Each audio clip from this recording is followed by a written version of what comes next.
All right, so we're going to look at two Edna St. Vincent Millay poems today. We're going to look at I Think I Should Have Loved You Presently and an apostrophe to man.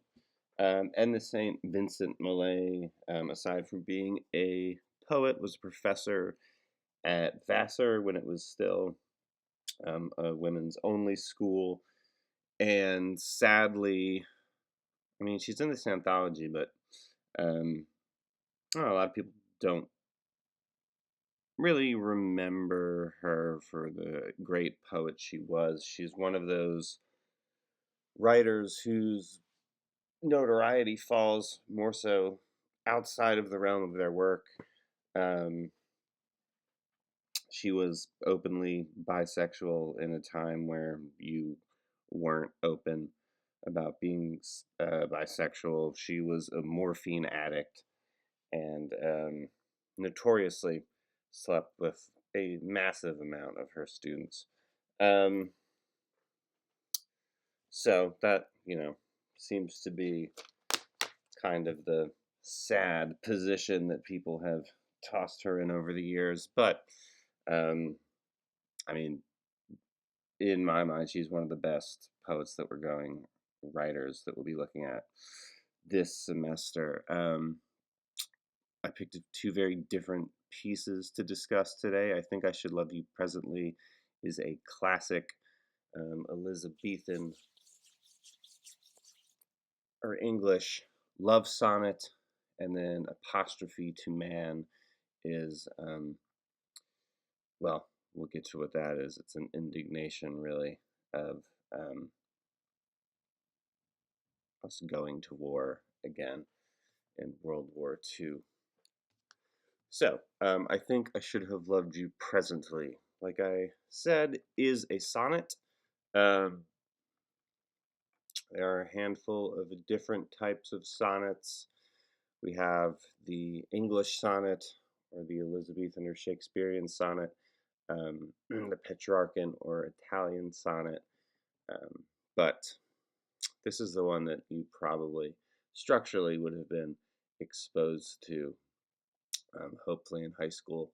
Though it is, it breaks form a little bit. So traditionally, an English sonnet is going to be 14 lines, right? Which this is. It's going to be divided into four stanzas, which this is not, right? This is obviously one big block stanza. Traditionally, it would be three quatrains, so three 4-line poems, and then a couplet, a concluding 2-line poem, right? Um, Typically, each line is 10 syllables, which these all are, except for the second one, I think, or the fourth. Um, and they're going to be in iambic pentameter, which is a stressed, unstressed metrical foot, which this does not stick to. Iambic pentameter is the meter that most closely um, resembles standard speech patterns in English. And it is going to have a rhyme scheme of A B A B, C D C D, E F E F, and G G, right? And you can see that the changing rhyme scheme would coordinate with the quatrains, right? If it was traditionally structured. Um, Now, like I said, this is one big stanza, but it does follow that rhyme scheme. So you kind of can't go with the colors. There just aren't enough highlighting colors for me to have done all of them. But presently, jest, see, breast, right? So that A would be the rhyme scheme for presently. Then obviously jest does not rhyme with presently, so then it becomes B, and then A, and then B, right? And then aside becomes C, right? Because aside does not rhyme with presently, jest, see, or breast. And then you have gaze, which is the D, right? C, D, pride, ways, remained, dream, gained, supreme, and then new, too, the final GG. So structurally, it is almost a perfect English sonnet. Um, has the rhyme scheme. It mostly has the meter, etc. Millay just chose to not break the stanzas up, but it also is a lyric poem, right? So a lyric poem is going to refer to a generally short piece um, that often has song-like qualities, right? You could consider song-like qualities to be a rhyme and meter, right? That expresses the speaker's personal emotions and feelings, right? Which obviously this does. Now, um, what makes this interesting as a sonnet, and in particular a love sonnet, is that sonnets have been written for hundreds and hundreds of years, and they're mostly written by men. And in this, we get to see the opposite perspective coming from a woman, right? Which historically in literature isn't really something that we see much of, right? Or at least at the time, obviously. So we have Millay kind of doing something traditional, but in terms of, who normally wrote sonnets, we have a little bit of a different perspective or a point of view, right? But everything else is there. I think I should love you presently. I think I should have loved you presently, and given in earnest words I flung in jest, and lifted honest eyes for you to see, and caught your hand against my cheek and breast, and all my pretty follies flung aside that won you to me, and beneath your gaze, naked of reticence and shorn of pride, spread like a chart my wicked ways. I, that had been to you, had you remained, but one more waking from a recurrent dream, cherish no less the certain stakes I gained, and walk your memory's halls austere, supreme, a ghost in marble of a girl you knew who would have loved you in a day or two. So, what also makes this quite different from most sonnets is that it's an apology in a lot of ways. Um,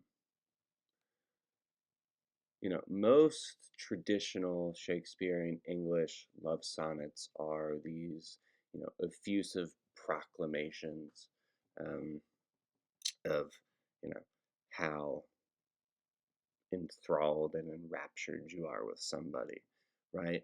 Um, that's not what this is, right? There is, if it's not all an apology, it's regretful, right? It's a piece about lost love. Um, so honestly, it could have made sense. The Italian sonnet was really championed by Edmund Spencer, and he wrote an entire cycle of love sonnets that had a lot to do with regret and lost love. So it's not that it, hasn't been done, just normally not with the English sonnet, which is more aligned with Shakespeare and more of that kind of classic love sonnet concept. Um, but the form is easier to work with because it's in English. So, but regardless, very much so a piece about regretfulness, right? Um,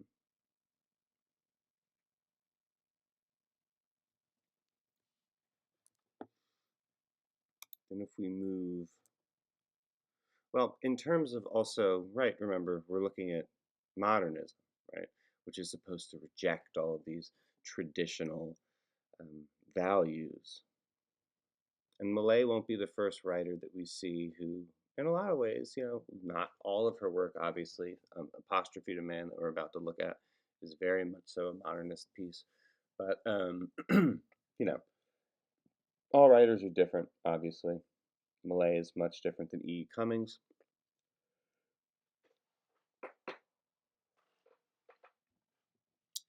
who is, we talked about, is very much so a modernist, but very avant-garde, right, on the forefront of change. Um, we also talked about how Ezra Pound had a lot to say about his manifestos, in his manifestos regarding, you know, the rejection of the past, but then we see how similar Imagism is to, traditional Japanese haiku, which is thousands and thousands of years old. Um, Millay never wrote manifestos. She never really was on this whole vein. She was an academic and a scholar, so it makes sense that she would play with traditional forms as well, as opposed to more modernist forms like an apostrophe to man, right? Um, we can see just from the structure that it's very different than the last one.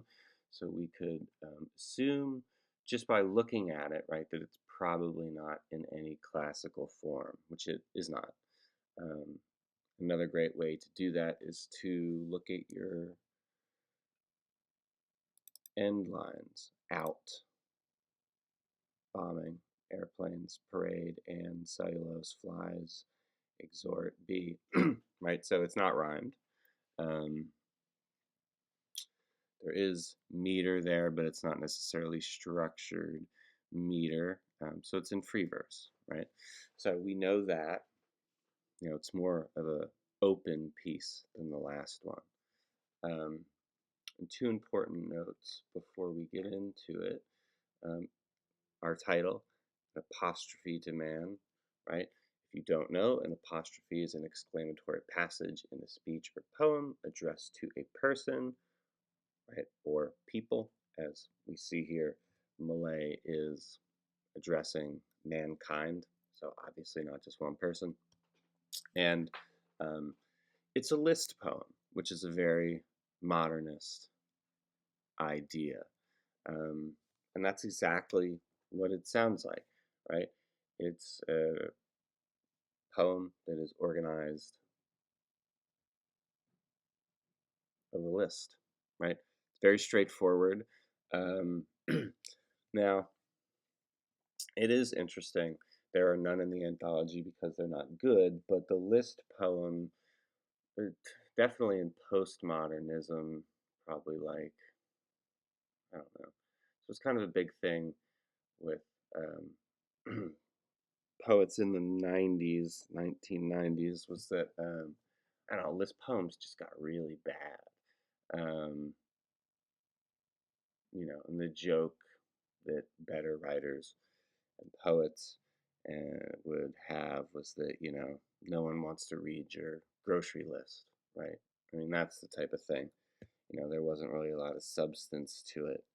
It could be like just the things you see, right? Um, Banana at the grocery store, right? Talk about the bruises on it. Doesn't really go anywhere. Um, this is a prime example of how incredibly powerful a list poem can be, right? Um, Now, we have our little parentheses in the beginning on reflecting that the world is ready to go to war again, right? 1934, so getting ready for World War II, right? And that heavy climate is obviously in the air. It's going to be all over the news, etc. So, we have Millay's source for her subject matter, right? Is this kind of impending dread of a potential, second world war. Um,